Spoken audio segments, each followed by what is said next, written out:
Ayan na arrest warrant laban sa kanya. 9:57 PM kanina nang namataan natin ang pagdating ni Revilla dito sa PNP CIDG headquarters. Kasama niya ang kanyang kabiyak na si Cavite 2nd District Representative Lani Mercado at dalawang anak na sina Cavite 1st District Representative Jolo at Agimat Party List Representative Brian. Magandang gabi po mga kababayan. Nakatanggap po kami ng impormasyon na lumabas na yung aking warrant of arrest. Nakakalungkot po, parang wala yatang due process. Pero ganun pa man, haharapin ko to ng walang takot. At alam kong hindi ako papabayaan ng Diyos dahil wala po akong kasalanan dito.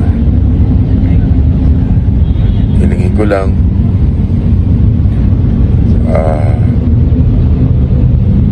hingi ako ng panalangin at patatagin niyo rin po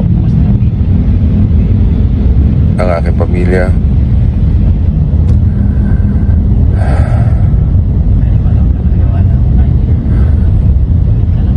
Hindi ko po may paliwanag kung ano nararamdaman ko, sa totoo lang. Napakasakit po para sa akin at para sa aking pamilya.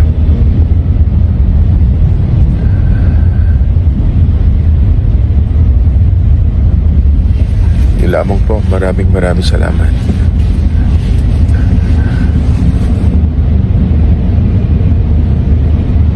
Alam ko hindi ako papabayaan ng Diyos. Thank you po sa inyo lahat. Please pray po.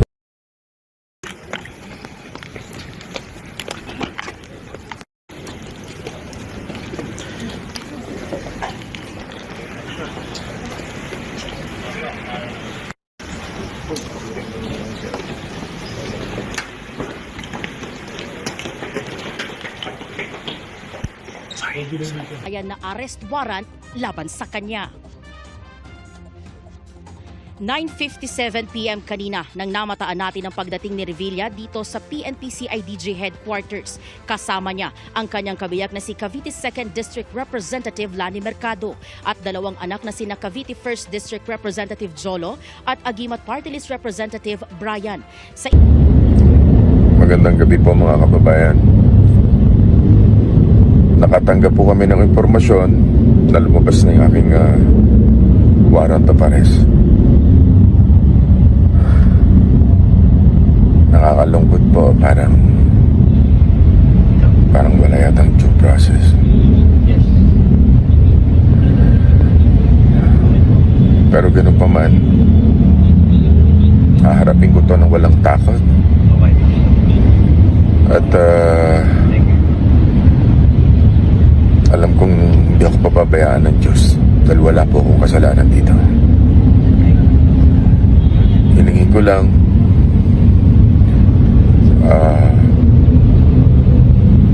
hingi ako ng panalangin at patatagin niyo rin po ang aking pamilya.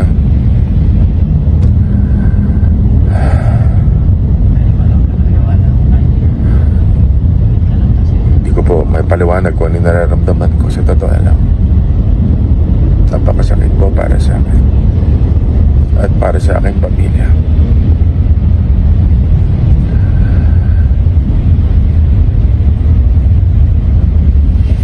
Lamang po, maraming salamat.